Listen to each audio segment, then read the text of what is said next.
দর্শক, আজকের আলোচ্য বিষয় হচ্ছে ভাগ্যরেখা। প্রত্যেকটি মানুষের জীবনে ভাগ্য নিয়ে নানা রকমের উত্থান পতন এগুলো বিপর্যয় থেকে থাকে। পাশাপাশি সবার ভাগ্য সম্পর্কে জানতে বিশেষ আগ্রহ থাকে, যেগুলো অন্যান্য সকল বিষয় থেকে ভাগ্যরেখার প্রতি বা ভাগ্যের পূর্বাভাস জানার জন্য প্রত্যেক জাতকের মনে, প্রত্যেক জ্যোতিষ বা জ্যোতিষীর কাছে এই প্রশ্নটি সবার আগে থেকে থাকে। তো যেহেতু ভাগ্যরেখার বিষয়টি নিয়ে আজকে দু চারটি কথা বলবো, সঙ্গে আছে আমি অ্যাস্ট্রোলজার তন্নি হালদার।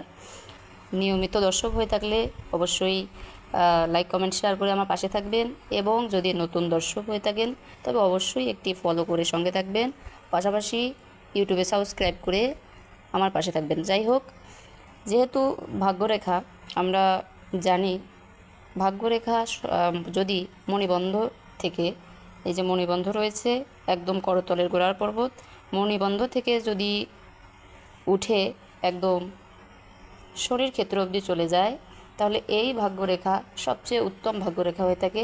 কেননা এই ভাগ্যরেখার জাতক সকল দিক থেকে সুখ, পুত্রপৌত্রাদি এবং সৌভাগ্যবান হয়ে থাকে।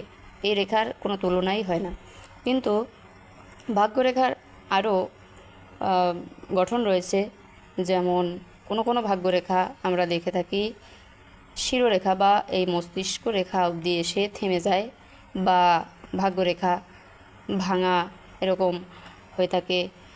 বিভিন্ন কোয়ালিটির কোনো ভাগ্যরেখা চন্দ্রের পর্বত থেকে উঠে শনির পর্বত অবধি যায় অথবা রবির পর্বতে যায়।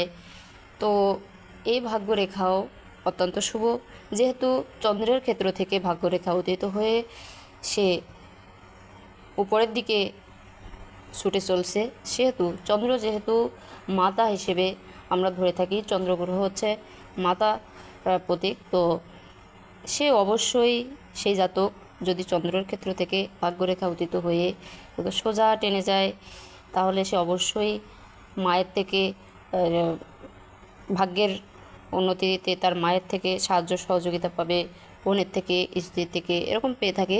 তো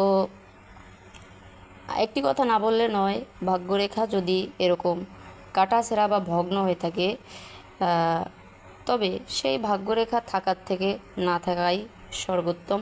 কেননা ভাগ্যরেখা যদি না থাকে, তবে সেই জাতক তার পরিশ্রম, তার পূর্ব নির্ধারিত ভাগ্যের দ্বারা অবশ্যই জীবনে সাকসেস হয়ে থাকে।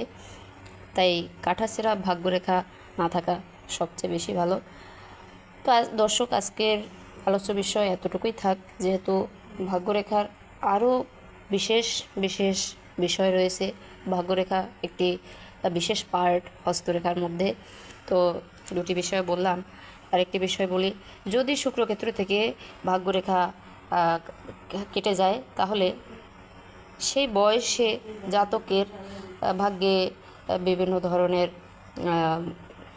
কালো ছায়া আসতে পারে।